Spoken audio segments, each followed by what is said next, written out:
خوتنا السلام عليكم، ان شاء الله تكونوا بخير وعلى خير نتوما والعصافير تاعكم.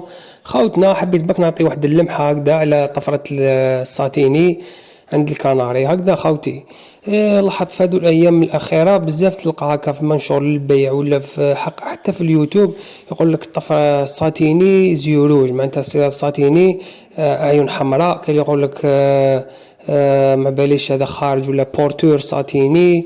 كان يقول لك عيون حمراء تشوفوها كاع ماشي ساتين. خاوتي حاب نفهمكم في حاجه تاع ساتيني واش معناتها عيون حمراء اللي كيما نقولوا ساتيني ماشي عيون حمراء ماشي ساتيني هكذا.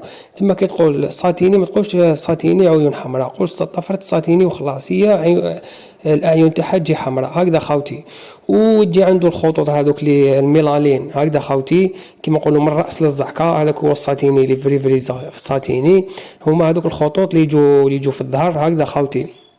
وكاين انواع تاع الساتيني، كاين ساتيني جون الاصفر، كاين ساتيني الابيض، وكاين حتى ساتيني الاحمر، وكاين ساتيني موزايك جون، وكاين ساتيني موزايك روج هكذا خاوتي. تما ما تغلطوش دائما الساتيني هو. وبالنسبه للتزاوج كي نزوجوا ساتيني مع الساتيني كما نقولوا هذاك هو التزاوج الجيد. علاش؟ باش هو يتزوج مع الايزابيل، يتزوج مع الاغات. لكن الساتيني مع الساتيني يعطينا كل فراخ ساتيني كما نقولوا الميلانين تاعهم نحافظوا على ذوك الخطوط اللي في الظهر هكذا اسمها تخرج كما نقولوا فراخ سليمه هكذا خاوتي. كيما هذو لهم عندي انا هذو ساتيني موزايك جون هكذا خاوتي.